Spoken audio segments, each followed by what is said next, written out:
êtes fatigué ou chargé, et je vous donnerai du repos. Prenez mon joug sur vous et recevez mes instructions, car je suis doux et humble de cœur. Et vous trouverez du repos pour vos âmes, car mon joug est doux et mon fardeau léger. Bien-aimé peuple de Dieu, c'est par ces paroles d'encouragement, d'espérance que nous introduisons le message de ce deuxième dimanche du 7e mois de l'année. Mes frères et mes sœurs, le ministère de notre Seigneur Jésus-Christ en Galilée a été marqué par des temps de gloire, par des temps de célébration, mais aussi par des temps de déception. Jésus n'a pas reconnu de succès pendant son ministère. Jésus a même été frustré par moments au regard de la réaction des personnes vers qui était orienté son message. Pendant qu'il est en ministère en Galilée, il est notamment choqué par 3 villes, Chorazin, Bethsaïda et Capernaum. Ces villes, bien qu'elles aient reçu le message de l'Évangile, bien qu'elles aient vu la puissance de Dieu se déployer, sont restées insensibles et incrédules. Et le Seigneur Jésus, face à leur incrédulité, peut réagir ainsi. Malheur à toi, Chorazin, malheur à toi, Bethsaïda, car les miracles qui ont été faits au milieu de vous s'il avait été fait à Antille et dans Sidon, il y a longtemps qu'elle se serait répandue en prenant le sang et la cendre. Comme vous dites qu'il peut arriver que les personnes écoutent la bonne parole, voient le Seigneur se manifester, mais restent incrédules. Ceci nous donne également de comprendre que ce ne sont pas tous ceux qui sont assis dans les assemblées chrétiennes qui un jour trouveront place auprès du Père. Beaucoup entendent la parole, mais ne croient pas. Beaucoup voient la puissance de Dieu, mais restent incrédules. Après avoir fait les éloges de son précurseur, c'est-à-dire Jean le Baptiste, Jésus formule des reproches aux villes impénitentes que nous venons d'évoquer, et il va chuter dans ce chapitre 11 par un message d'espoir qui démontre le privilège des fils et des filles du royaume. Il va également parler de la consolation qu'il apporte aux opprimés et enfin de la nécessité de prendre son joug parce que celui-ci est léger. Dans nos passages, divisés en 3 principales séquences, dans la première séquence, Jésus parle de ce que le Seigneur a caché ses mystères aux fils de ce siècle, aux sages de ce siècle, mais les a révélés à ses enfants, à lui. Ce qui nous donne de comprendre qu'on ne peut comprendre les mystères de Dieu que si on est fils ou fille de son royaume. Dieu ne révèle sa pensée qu'à ceux qui sont connectés à lui. Dieu ne se fait connaître qu'à ceux-là qui le connaissent véritablement. C'est pourquoi Jésus, dans Jean chapitre 10, pouvait dire un jour, je connais mes brebis. Mes brebis entendent ma voix et elles me suivent. Dans la seconde séquence, qui est la séquence sur laquelle nous allons beaucoup plus nous appesantir aujourd'hui, une expression attire notre attention. Venez à moi. Venez à moi. Et c'est autour de cette expression que nous avons bâti le message de ce jour. Jésus intervient après près de 4 siècles de ce qu'on appelle dans l'histoire d'Israël les 4 siècles du silence prophétique. 4 siècles où on avait l'impression que Dieu a foutu le camp et n'est bien plus présent au milieu de son peuple. 4 siècles pendant lesquels les enfants d'Israël ont connu la tyrannie d'une succession d'empires qui les oppressaient et les exploitaient sans les soulager. Au plan politique, ils subissaient la domination de Rome qui l'avilissait à son gré. Au plan religieux, de nombreuses castes des prêtres versés dans une religion qui avait suffisamment montré ses limites leur servaient des enseignements qui ne pouvaient ni les soulager, ni les délivrer, mais les garder même plutôt dans les ténèbres, dans l'obscurantisme. Jésus vient donc comme étant la solution de Dieu aux problèmes qui terrorisaient les enfants d'Israël à cette époque-là. Tous les chefs religieux de ce temps, l'esprit des pharisiens et des sadducéens, avaient échoué parce que leurs enseignements n'étaient aucunement une solution aux problèmes du peuple. Et un jour, Jésus, dans son discours, mettait en garde le peuple contre l'enseignement d'esprit et les pharisiens en ces termes. Méfiez-vous du levain d'esprit et des pharisiens. Dans un contexte où le peuple est dans une sorte de confusion et ne sait véritablement pas à quel sens se vouer, Jésus se positionne comme le remède de Dieu à tous ces maux. Jésus se positionne comme la solution à toutes ces misères. C'est à un peuple politiquement, religieusement, socialement diminué que Jésus adresse cette invitation « Venez à moi ». Cette expression de toi non seulement est lourde de signification, aussi bien pour les Juifs à qui Jésus s'adressait directement, qu'à nous autres, les disciples de ce temps, et d'ailleurs aux disciples de tout le temps. Au travers de cette invitation, la cible de Jésus est clairement définie. Il s'agit de ceux qui sont fatigués et chargés. Ce sont ceux-là qui sont accablés, qui sont traumatisés par les déceptions, par le rejet qu'ils subissent de la part des hommes, par les humiliations de toute nature. Il s'agit également de ceux qui ont cru que la religion pouvait les sauver, de ceux qui ont cru que les sacrifices des taureaux et des boucs pouvaient changer leur situation, de ceux qui ont cru qu'en accomplissant chaque jour des rituels religieux, ils seraient soulagés. Malheureusement pour eux, leur désolation était toujours et davantage grande. Jésus, en d'autres termes, les invite à quitter les anciennes croyances qui ne les ont aucunement libérés de la moindre pression.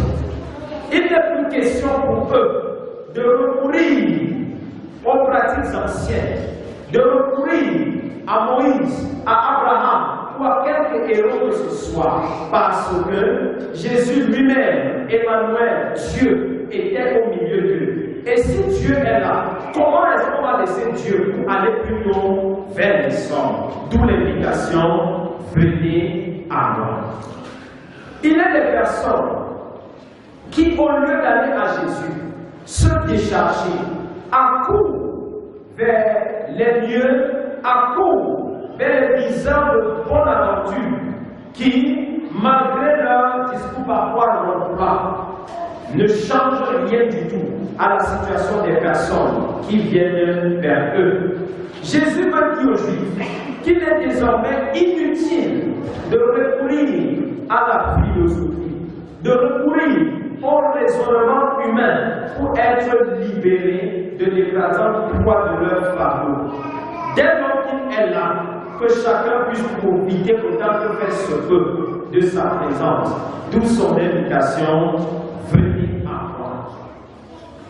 Mes frères et mes sœurs, les Juifs du temps de Jésus étaient suffisamment accablés, criblés et troublés par les problèmes qu'ils vivaient.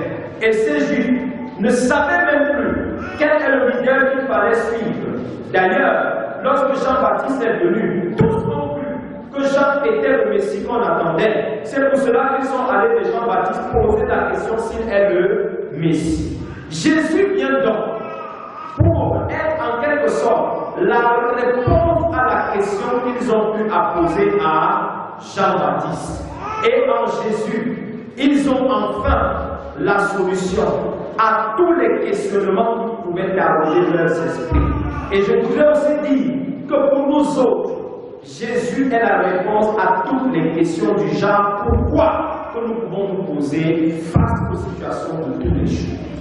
Nous avons également dit que quel que soit le poids des charges qui vous écrasent auprès de Jésus, vous trouverez certainement la solution. Quelles que soient les pressions que vous pouvez connaître de la part des hommes, de la part des situations qui vous oppressent et vous accablent chaque jour, venez à Jésus et vous serez soulagés.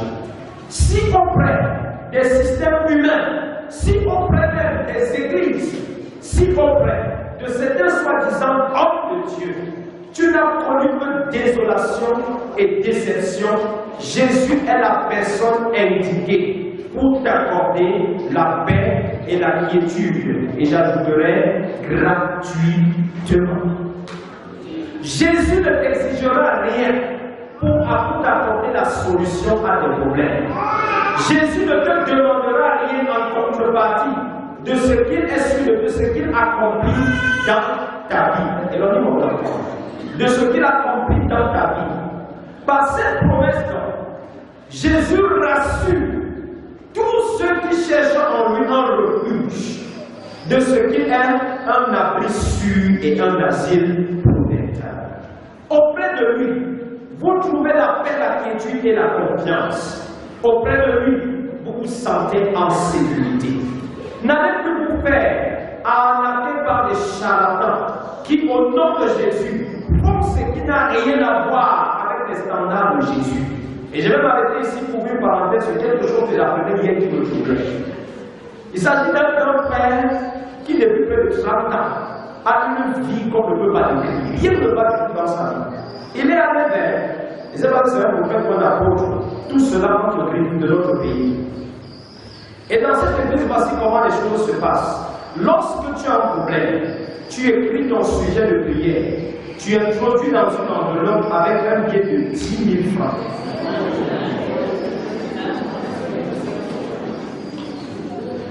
Et le superman homme de Dieu, il va rassembler tout ça, prendre un moment dans une chambre secrète avec Dieu. Il va porter tes problèmes maintenant. Allez, il t'écoute un à un et cause avec Dieu, comme ce n'est que lui qui cause avec Dieu. Présente donc le problème de chacun à Dieu. Mon frère, ma soeur, Jésus a dit, et la Bible est claire là-dessus, je suis le chemin, la vérité et la vie.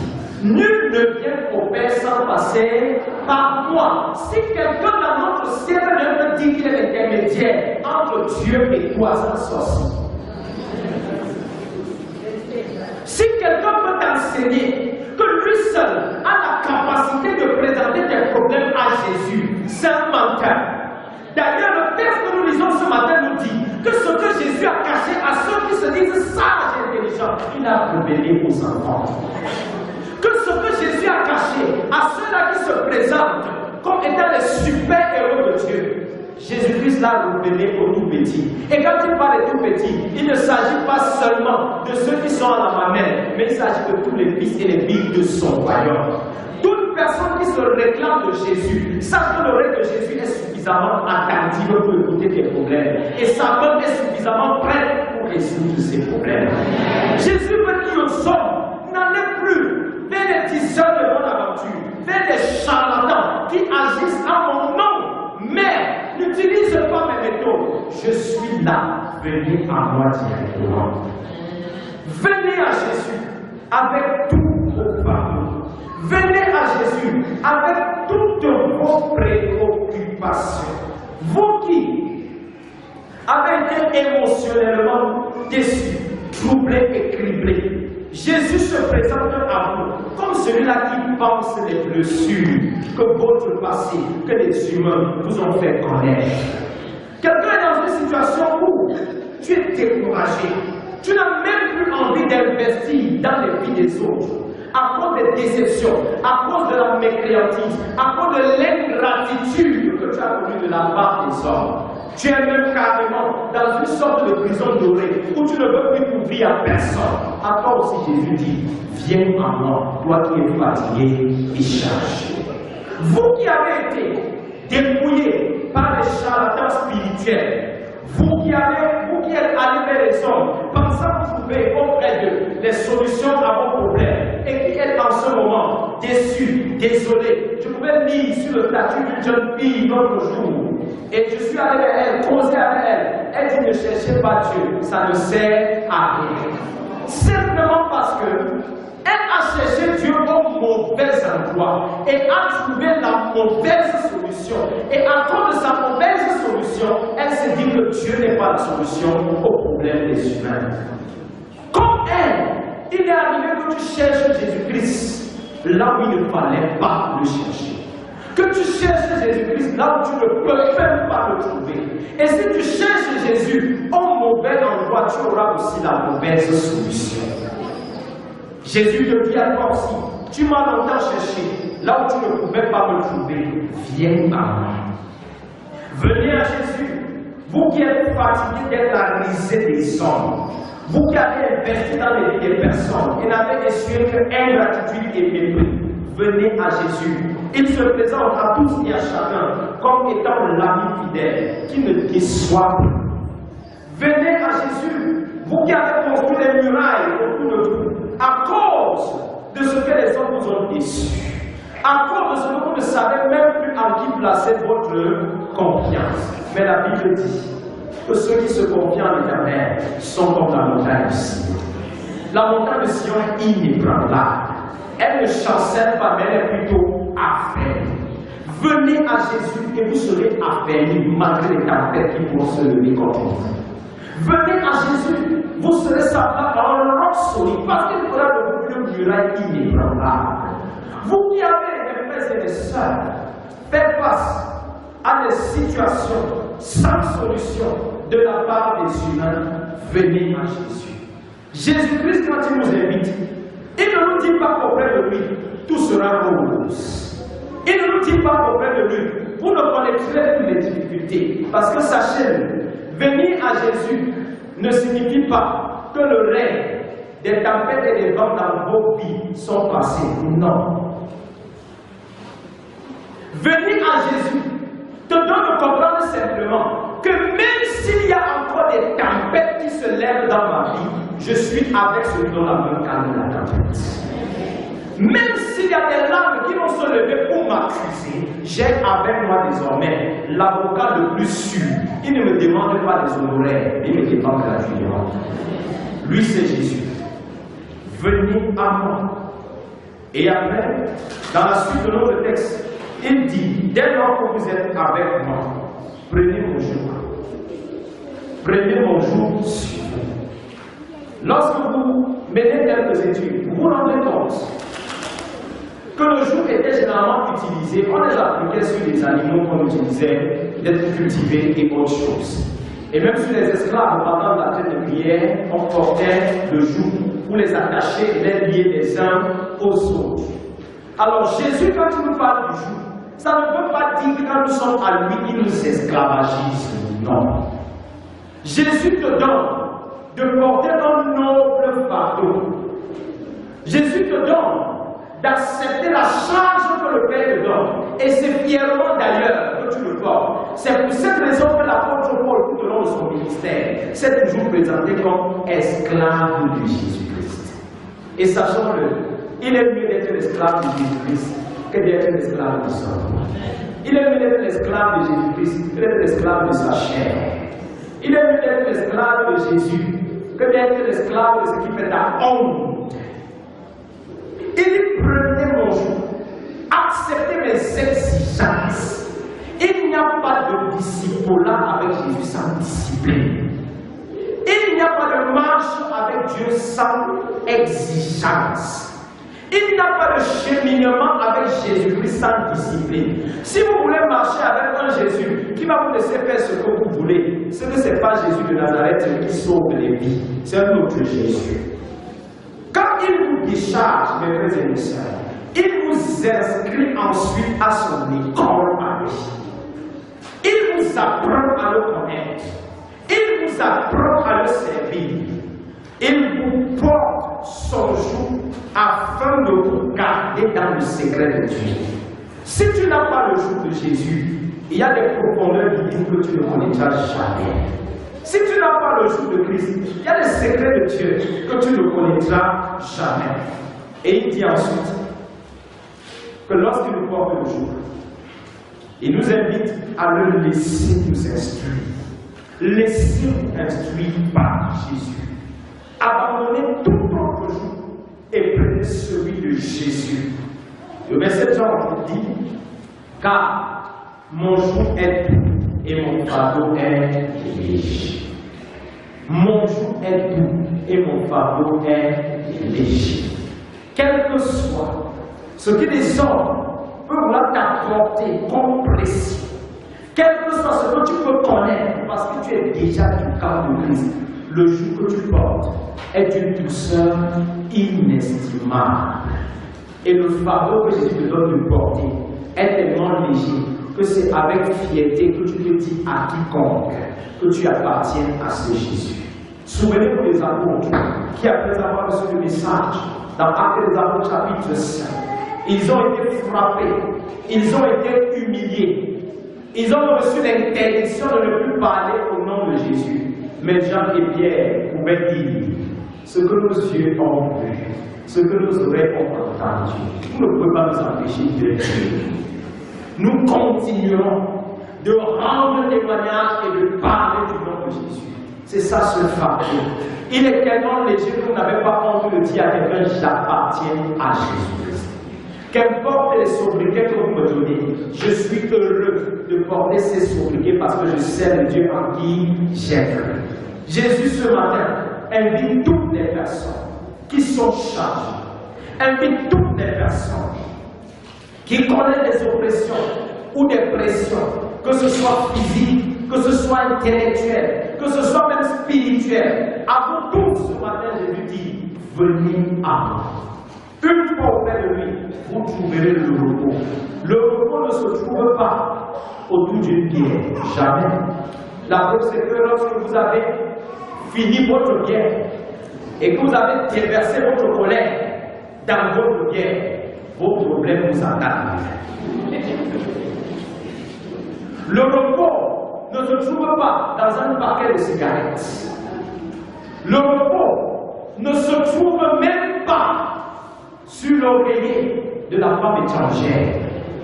Le repos ne se trouve pas dans des débats vains et inutiles qui parfois vous surchargent l'esprit. Le repos se trouve en Jésus-Christ. C'est pourquoi il a dit, venez à moi, vous qui êtes fatigués et chargés. Ma soeur, mon frère, Jésus sait que ta situation te fatigue. Il sait que ce que tu as subi te fatigue. Il sait que tu es fatigué de confesser un péché et de le commettre à nouveau. Il sait que tu es fatigué de perpétuer des rituels en famille, surtout nous sommes en période de réunion familiale. Dieu sait ce que plusieurs problèmes de la vie. Il sait que tu es fatigué des solutions humaines. Viens à moi et tu trouveras le repos. Il va plus loin, verset 21. Et vous trouverez du repos pour vos âmes. Vous pouvez imaginer quand ton âme est tranquille, ton sommeil devient tout paisible.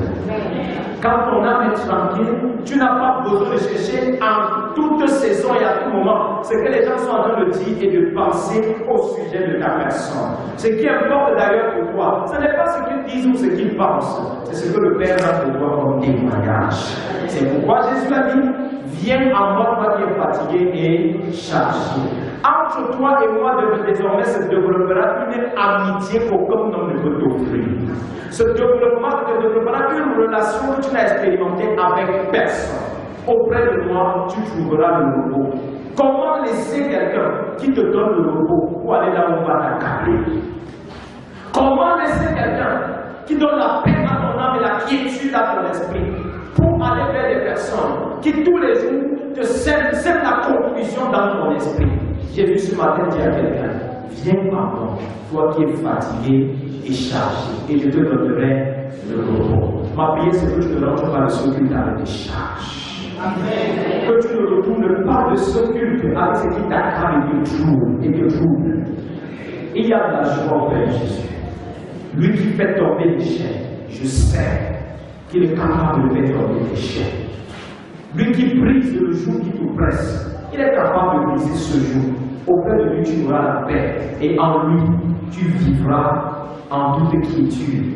Mon vœu, enfin, c'est que le Seigneur, qui donne le repos, donne le repos à chacun de nous ce matin, au nom de Jésus. Amen. Amen. Amen.